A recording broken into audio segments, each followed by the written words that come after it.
Okay, so this week we're going to do a little mini unit over ballistics. So we're just going to spend a week on it.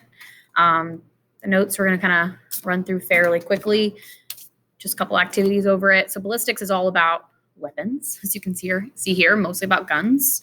But there isn't that much I can do with this unit, being that I obviously can't actually let y'all look at guns inside of school. So we kind of just get to the teaks of what we have to cover with it, talk about it, and move on.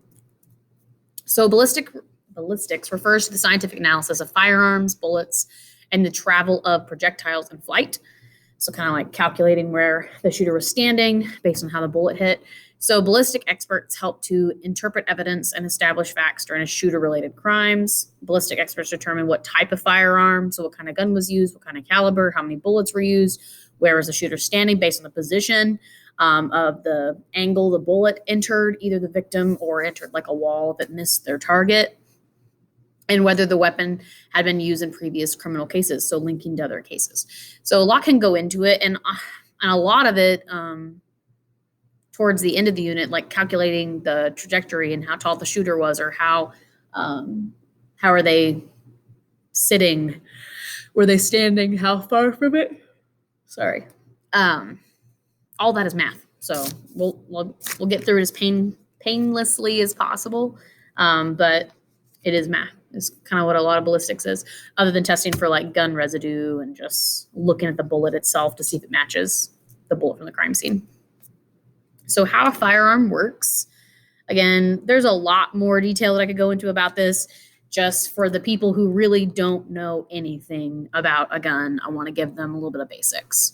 So the firing pin hits the base. Okay, so we have the number 1 right here. So the firing pin right here is attached to this, is going to be hitting the base of the cartridge, igniting the primer powder. So it is kind of like a little kind of mini explosion. The primer powder sparks through the flash hole to the main propellant supply. So it's like, it sounds more complicated, but right here, so you have your 1, your primer powder sparks through the flash hole to the main propellant supply. 3, the pressure of the explosion. So we have pressure building because of the explosion inside, pushes the bullet from the casing inside the barrel. So basically it's pressure that is pushing this through it.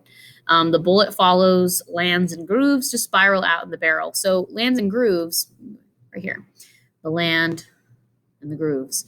So basically the low part, high part, as it's spinning through the barrel. Those lands and grooves are part of what we have to focus on, because every gun is going to be slightly different, even if it's the same one, like same brand, same type of gun, is going to have a slightly different marking that it's going to leave on the bullet as it is being shot. So those kind of markings are what we can actually compare from the crime scene to our suspect. Jeez, sorry, I just got to work. I'm still yawning. So the modern firearms. So there are a lot of guns, okay? And I am not an expert by any means, but so we're just going to talk about basics for people who really just don't know. Okay, so we have our difference. We have our two categories. We have handguns and long guns. Okay, so kind of like it would sound, this is the long one. It's longer. It is the handgun. Hold in your hand. So a long gun includes rifles and shotguns, which requires 2 hands for accurate shooting. Rifles fire bullets. Okay. Shotguns fire small round pellets called shots, or single projectiles called slugs. So just kind of, obviously, if I'm finding a bullet casing or I'm finding the slugs left over, like whatever I'm finding, I can kind of know what kind of gun was being shot from it. So here's your rifle. Here's a shotgun, just kind of seeing the difference between them. With a shotgun, you don't really have to aim it because it goes outward. Basically, those shots are full of lots of little things that separate and kind of can hit a target even when you don't directly aim it right at them. Whereas a rifle, aim the rifle carefully, squeeze the trigger, focus on the sights. You have a bullet. You have to hit that bullet at wherever you're trying to get it. Now for a handgun, handguns that can be fired with 1 hand are called a pistol.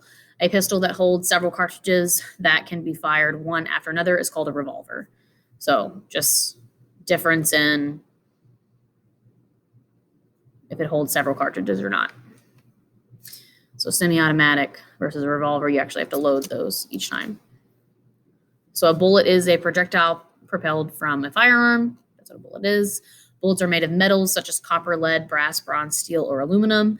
The three basic compositions of bullets. So again, there's more types in this. So if you are really into this and you're like, wow, she's leaving out all this stuff, it's like, there are a lot of types. Okay, there's a lot of bullets. There's a lot of makes and models of everything.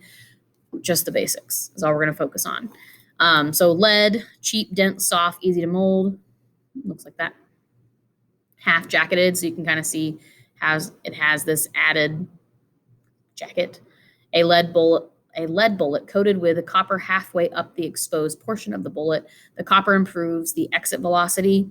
Lead promotes like the mushrooming. So basically, it makes the exit cleaner. So if I just have a lead bullet, then it's going to go into the body at a much smaller hole and then get bigger as it goes out. The half jacketed improves that to just being more the same size. So copper improves the exit velocity again if it's fully jacketed, used to hold the shape of the bullet in an effort to maximize penetration. So it's going to hit it harder, faster, but also it's not going to explode as much on the way out.